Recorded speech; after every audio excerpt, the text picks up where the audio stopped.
Well, hello. My name is Elaine Glover, and this is Kingdom Connect.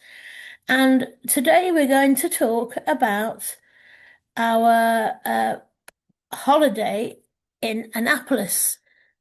Well, it started back in 1995 when my mother was contacted by a George Twerk Merrikin from Maryland, and she didn't like going out or meeting people, but of course I do. So I went to London despite having horrendous, when you've got a terrible toothache. But meeting George was a real inspiration to me because um, he was telling me how that my ancestors were the first pioneers in, I think it would have been called Anne Arundel at the time. And he wanted me to go and stay with him, but at the time my children were quite young, and I don't think it would have been good to take them because, they would have been crying or messing about or whatever. So anyway, I said I couldn't go, but a few years later he died, and I was really upset because we used to write to each other, and he used to tell me about his family and send me photographs. And, I love ancestry and research, but it just sadly wasn't the right time. So anyway, when COVID happened in 2020, I got to write a book about my grandfather, John Thomas Merriken. He was a stoker first class on HMS Acasta. And all I knew that he'd died in battle, but I began to write a book, did lots of research, and discovered that he was a part of the convoy with aircraft carrier Glorious and HMS Ardent. And on the 8th of June 1940, 1,531 men passed away or died at sea, and there was all this controversy, so I wrote a book. And during this time, I didn't know anymore that I just had a grandfather who came from Lincoln. But before I knew it, I was finding that I came from a huge family called the Merrikins that went back to 1600s as far as I can find. And they were farmers, and Samuel owned the majority of Lincolnshire. And then when he died, he left the land to his sons, and of course they squandered all the money from the process of the farm. And I found out actually that one American had a confectionery or um, baker's in Swanage, just down the road from me. I didn't know, and I couldn't find him, and I couldn't find the father of John Merriken, who was the early pioneer of Anne Arundel, and they lived in Broadneck. So anyway, I've done a lot of research, and when my mum died, I was in a position where I could actually go to America. And I tried in 2023, but the problem was I'd been to Baghdad with Canon Andrew White, who was a vicar of St. George's, and also when I was married to Nigel, he went to Cuba for our honeymoon. So that ruined the Esther, so I had to go and get a proper visa, which was very expensive. And at the time, I was still mourning about my mum. I really love my mum and I miss her greatly, and she went through some terrible things. And so I left it. So anyway, I've been doing lots of research about my mother's family, the Taylors and the Zankers. And the Zankers were a Jewish family, and I looked on Yad Vashem and found that was 131 teenagers who were murdered in Auschwitz. And the funny thing is that I have done a lot of work with Kinder Transport, which are the Jewish children, and they came to Swanage in 1938. So I've written books about that, had various meetings, and last September I arranged for a blue plaque to remember those who brought the Kinder Transport to Swanage, including my relative Irma Zanker. And after 2 trips to England with these Kinder Transport children, she went back to Germany, and she unfortunately was murdered in Auschwitz.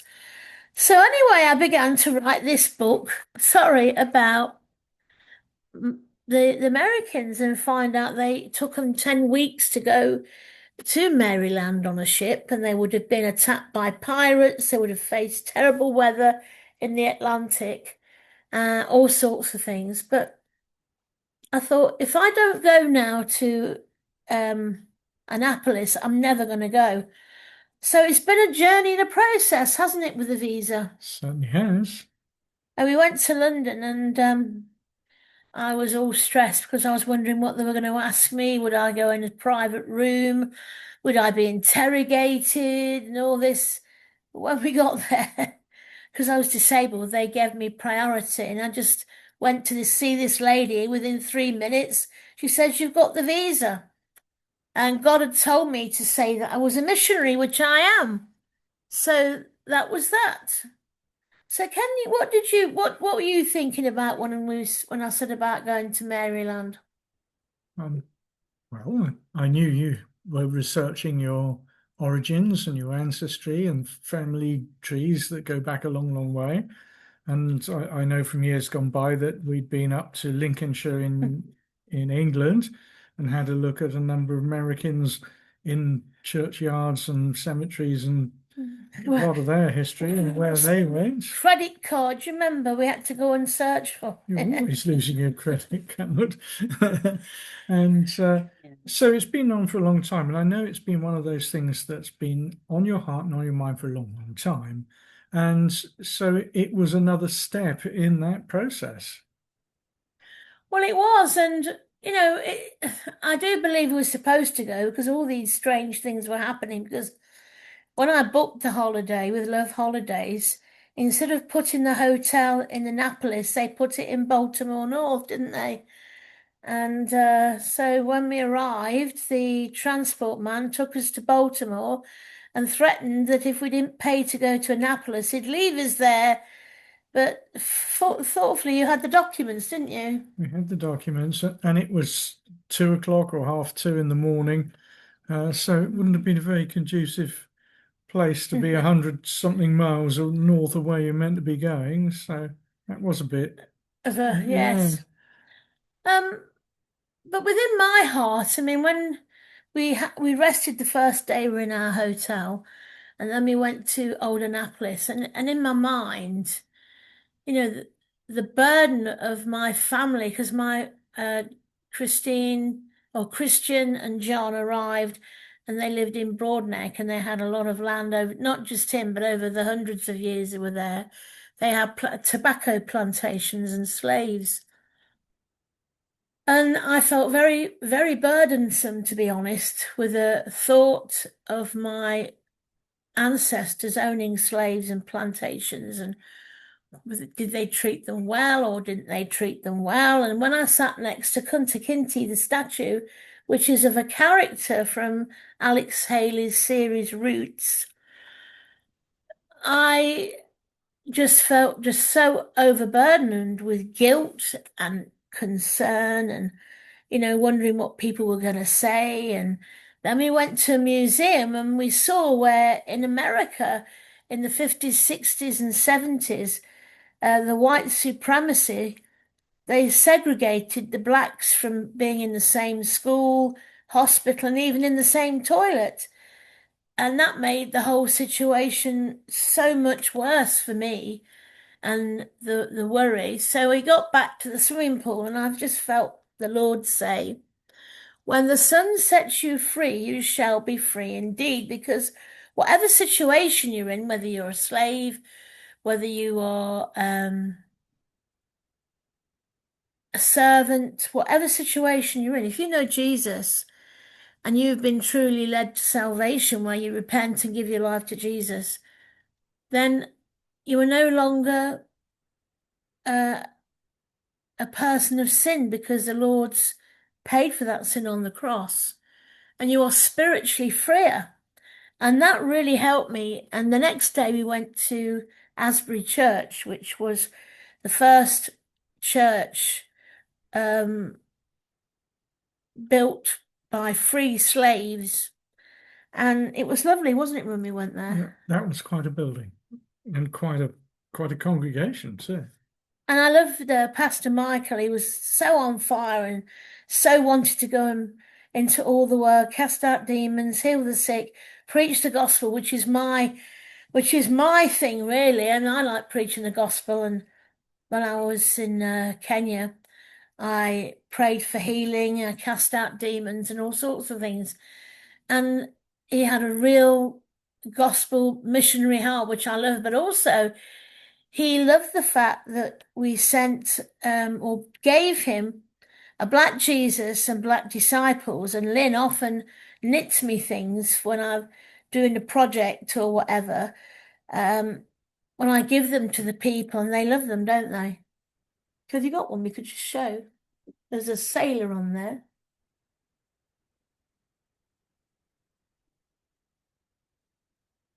When it was Remembrance Sunday, she even knitted these little things. This is a sailor, and I gave some of them to my friends whose fathers died in that same battle that my grandfather died in, and they love them. And she knits bigger ones.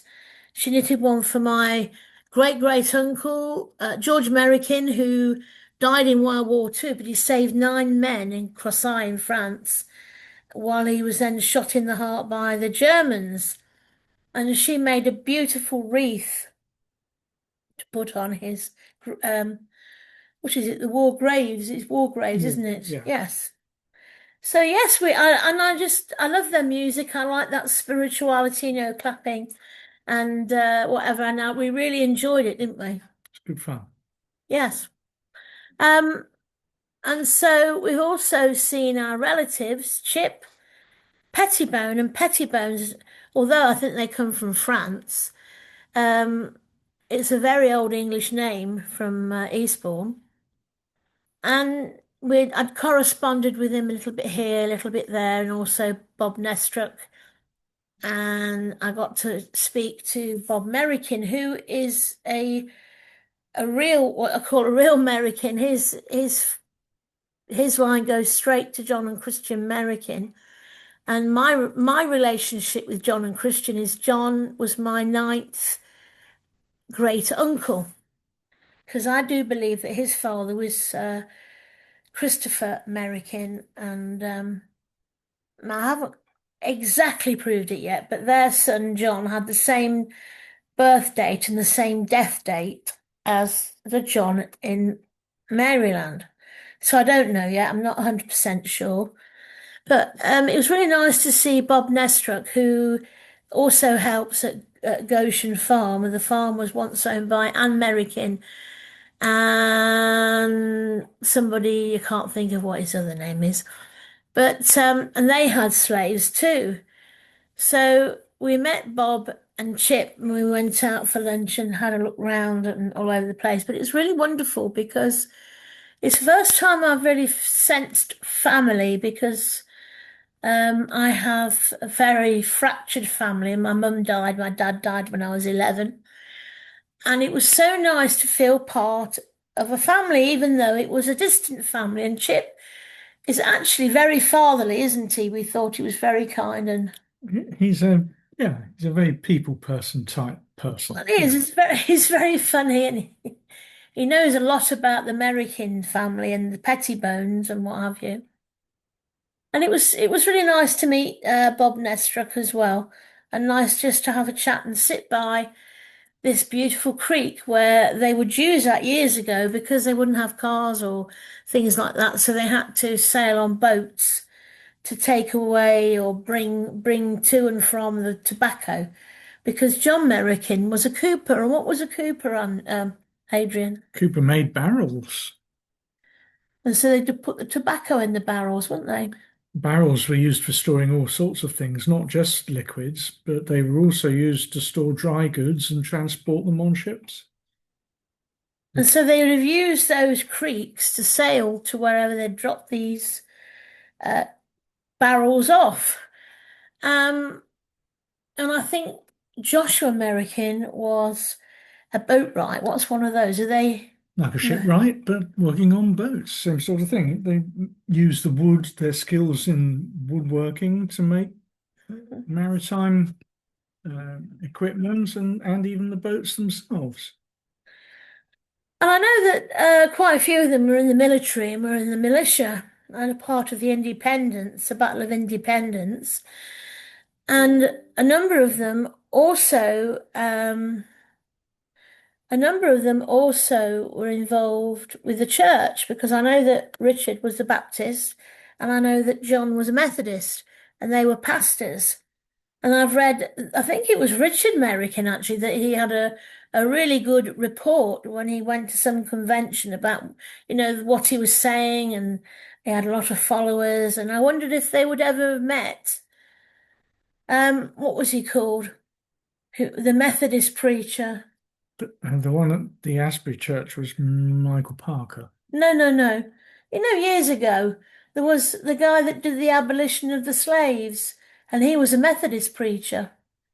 Um, well, Can't um, remember. there was a lot of people involved in that. You were thinking of John Newton there, No, the other one.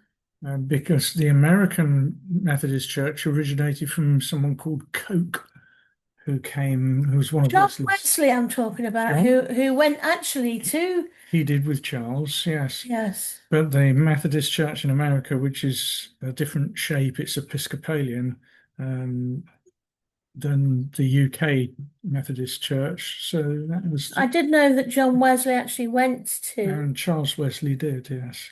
John and and John. Charles, yes, they did.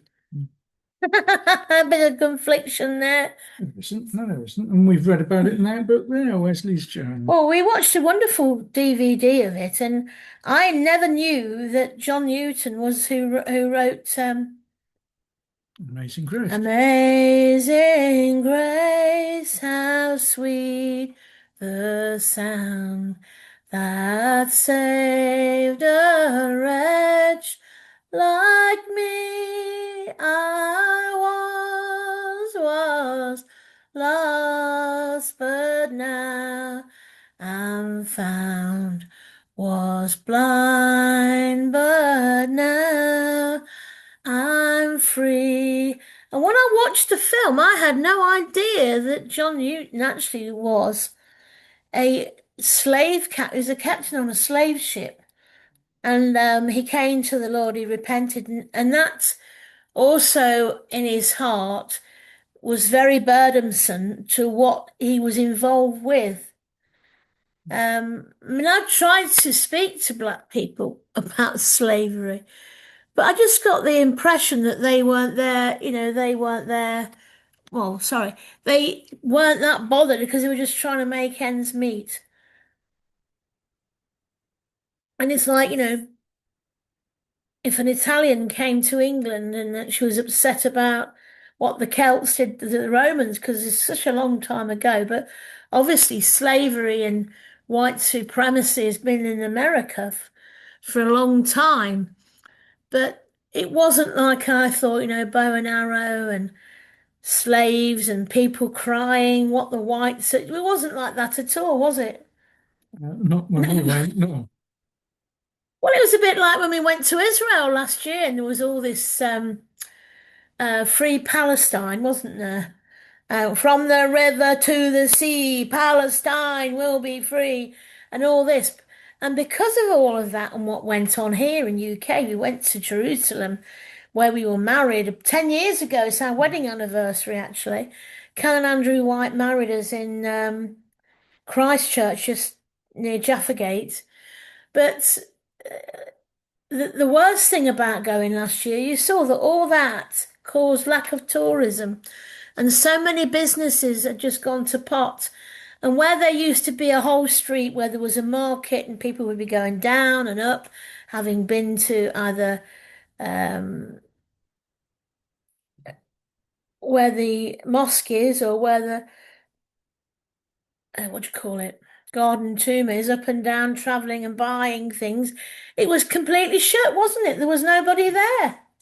Nablus Road you're talking about. No, not Nablus Road. The actual That's where the guy. market, no, Sorry. where the market is that goes from Jaffa Gate to Damascus Gate.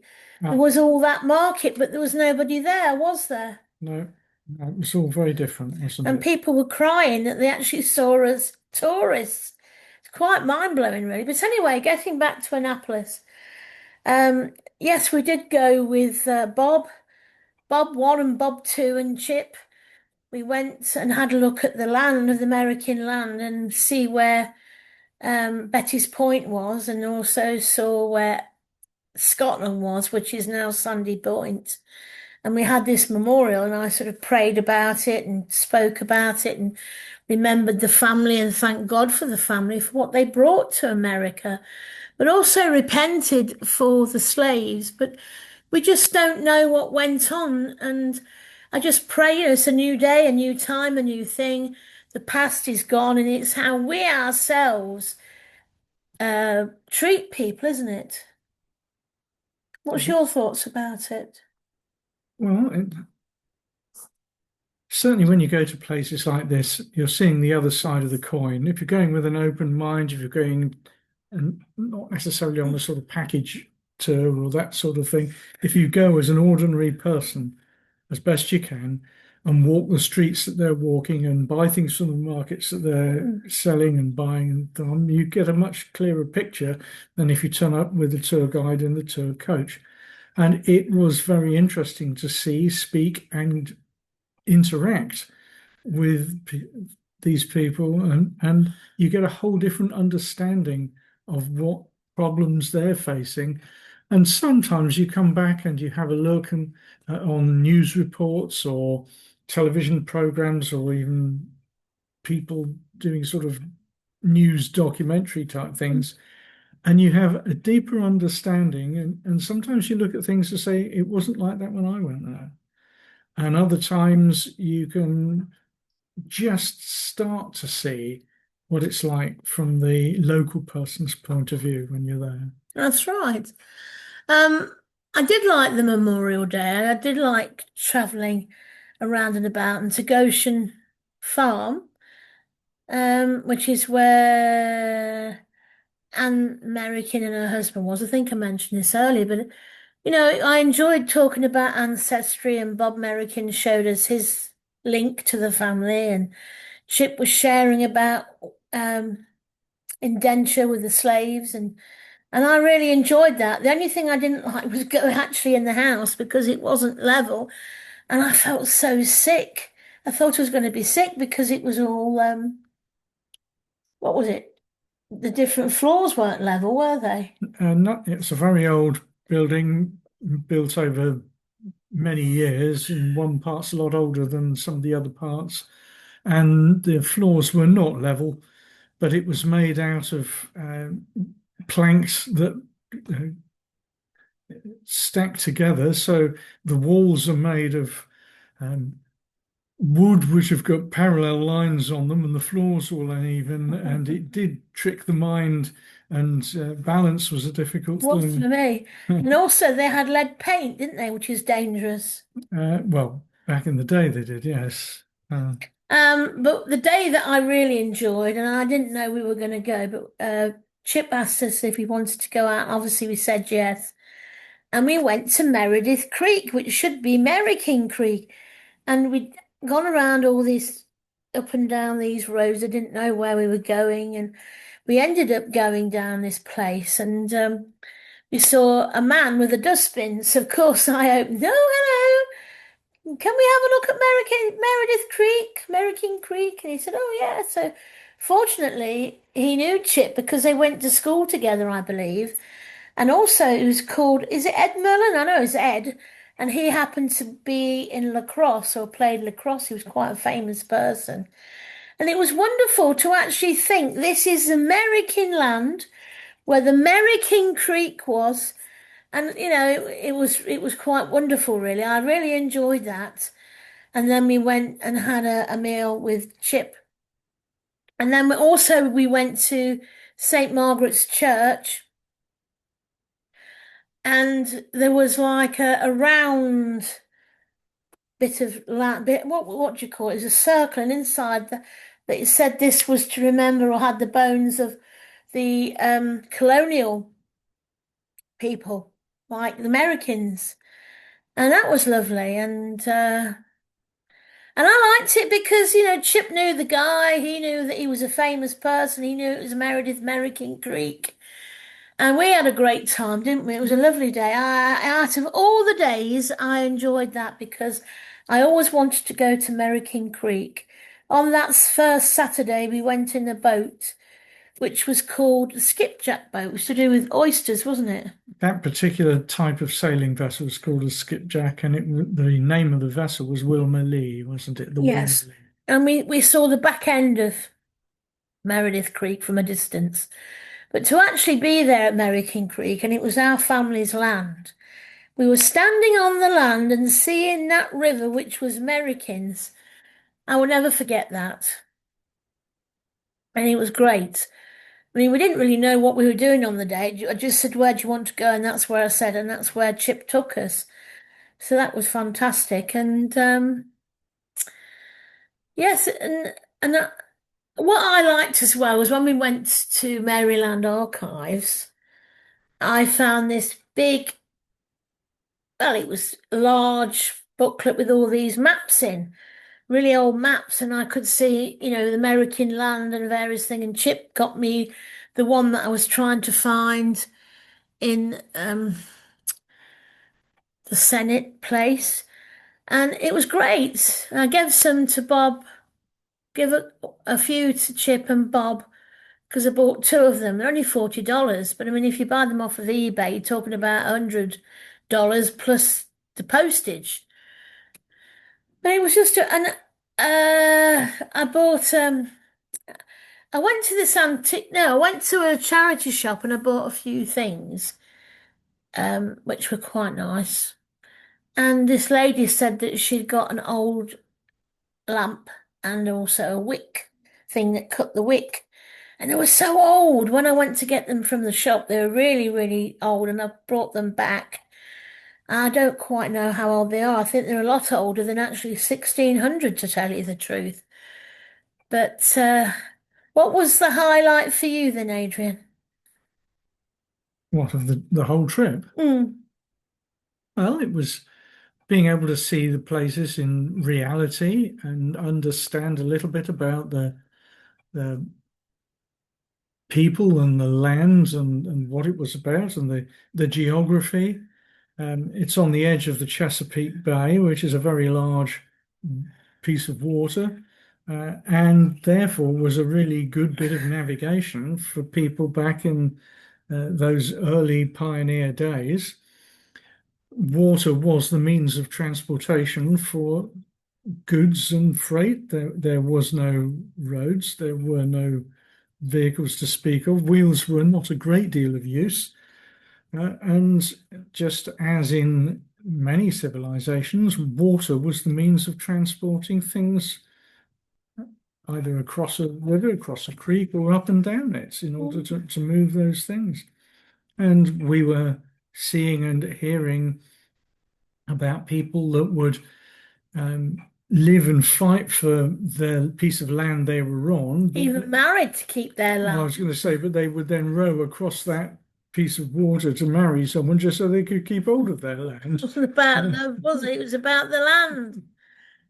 So the waterways were the means of transportation.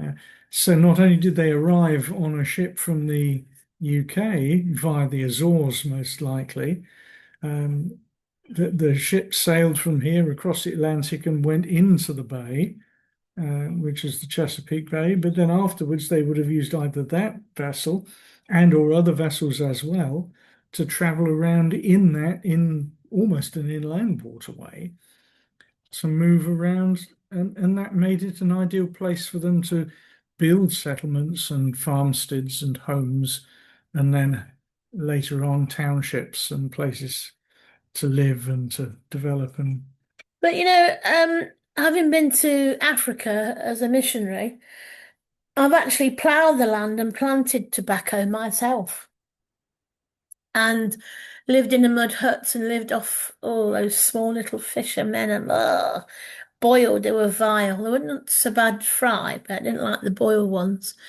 And they used to have maize bread like I used to eat. They call it ugali in the Law language. So I do understand. I've got an affinity really with jo John and Christian because I've lived a life where, I gave up everything, went to Kenya, lived in the middle of nowhere. They ploughed the land with bulls. I had to cut the head off a chicken.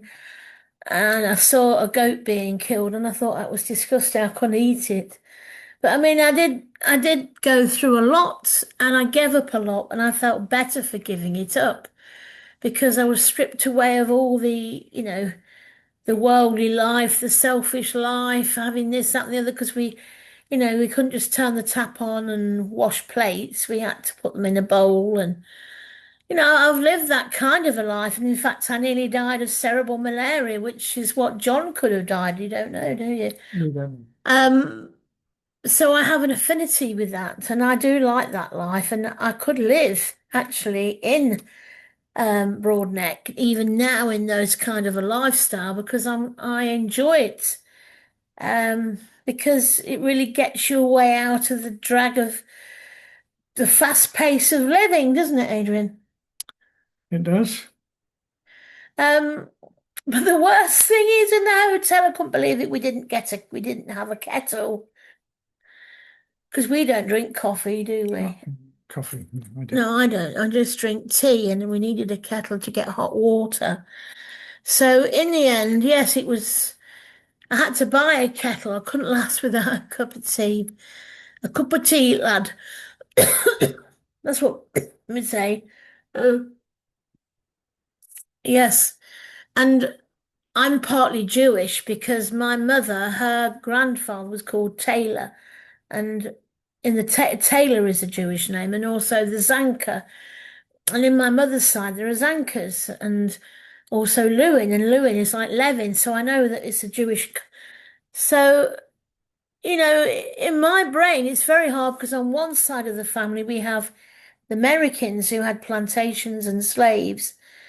And on the other side, I have the Zanka family, and 131 teenagers were murdered in Auschwitz. And so it's been quite a journey, really, both sides. And but I would like to go back to Annapolis because 2 weeks really isn't enough. But the only problem is it's very expensive, isn't it?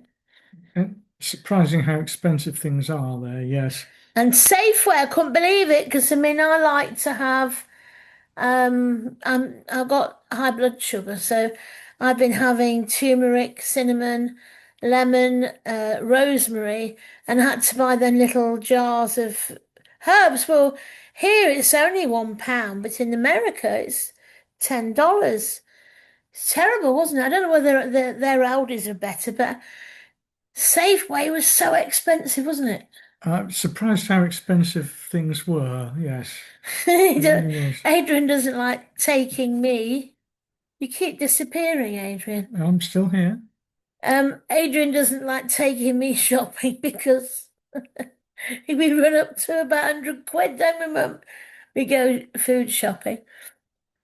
But yes, it was, and I like being, I mean, I am disabled. I can't walk, well, I can walk, but not very fast and not very far. So I did hire myself a little buggy and I went to Safeway on it and it was lovely. Yeah, I love going fast and the freedom of it. And Adrian used to tell me off because I couldn't go too fast and end up dead, but never mind. But I did like my little buggy. It was lovely.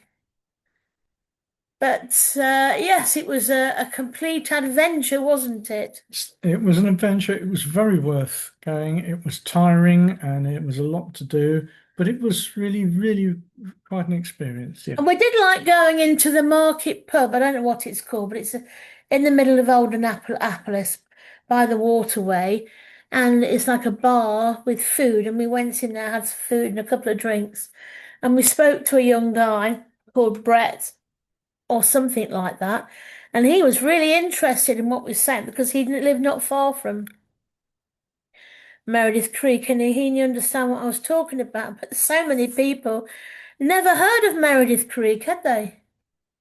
It's a relatively small, some would say insignificant piece of water in a very, very large and busy inland waterway called Chesapeake Bay.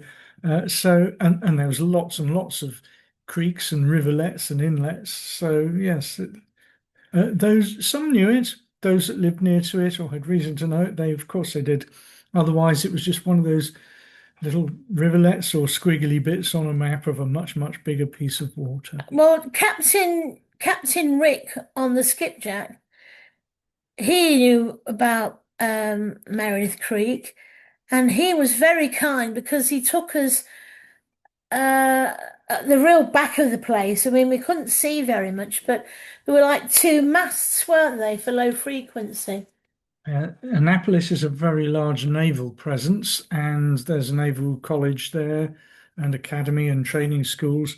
And at least one of the um, headlands, the peninsulas, the points, has got three radio masts on that look a little bit like the Eiffel Tower, each one Mm. except slimmer. And they were very low frequency radio um, direction finding equipment for the experimental trials of subsea and submarine detection and navigation years and But years they're ago. actually on the American land. And they were actually on the peninsula where this land was talking about, yes. Hmm. So I'm hopefully go back. I'd like to go back. And I'd like to find out more about John and Christian because in Ancestry, I did get to see John's wedding on the 11th of January. I think, is it 1655? Just before 5 p.m. Don't be stupid. And it said he married Santa Bose. Well, I had an argument with AI, funny enough. They said Santa Bose didn't exist, but it was quite clearly on the reference to John's marriage.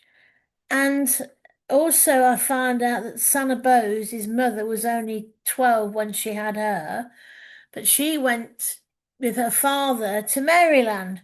And it was Christian, who I don't know whether she changed her name because of being a Puritan, because there was a lot of religious persecution, wasn't there, at that time with Catholics and Quite a lot of the terrible early pioneers were effectively religious refugees, and they were seeking religious freedom in the new lands New that they were World. going to. Yes.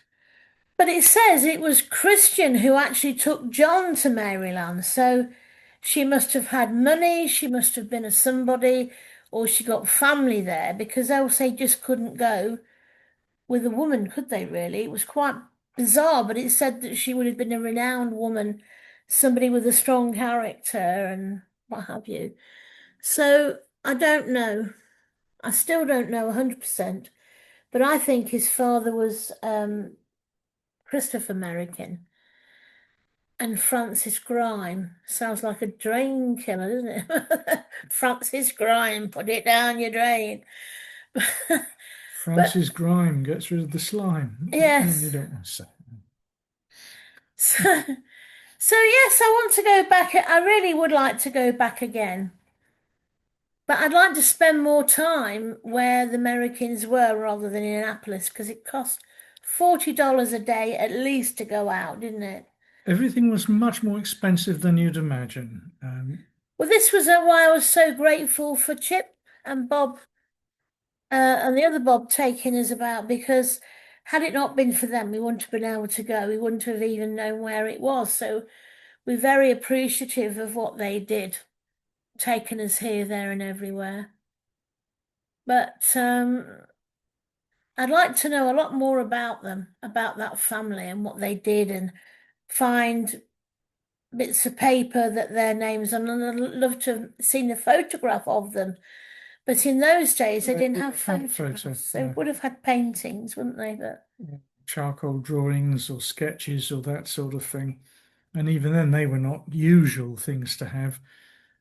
The main reason people sketched back in the day was to put wanted dead or alive under it in words. But those yes, photographs of people's faces, pictures of people's faces, portraits did not exist except for the very, very wealthy, and the pilgrims and people that were traveling over were not in that category. no. Anyway, let's say cheerio for now. But we just thought we'd have a bit of a chat to remember what we did when we were there. Else you forget about it, don't you? It's easy to forget some bits, but it's also the sort of things that memories are made of, in that there are some things that you'll never forget that we've seen when we're there. But when we were there, poor old Donald Trump had an attempt of his life, didn't he? Just up the road, yeah. That was the day I got into trouble, but I'm not saying any more. But anyway, yes, it's been a lovely time. Thank you, Chip and Bob and other people. And, I'd like to see more of the families, really. My expectations were, well, we wish we could have had a big barbecue with all the families there, but expectations and reality and what people can and can't do is another matter, isn't it? We did have a great time, and we did go and have some nice meat and burgers and food in places, didn't we? We did, and we thank them very much for taking us to lunch as well. I mean, if I wasn't Jewish, I think I'd have liked Bob Merriken's dinner. He had shrimps in a bowl that was looked quite nice and crusty, and yeah, it was lovely. And yeah, I do, and I miss them very much. And I do hope to come back soon. Anyway, goodbye for me. And it's goodbye from him. All right then, bye.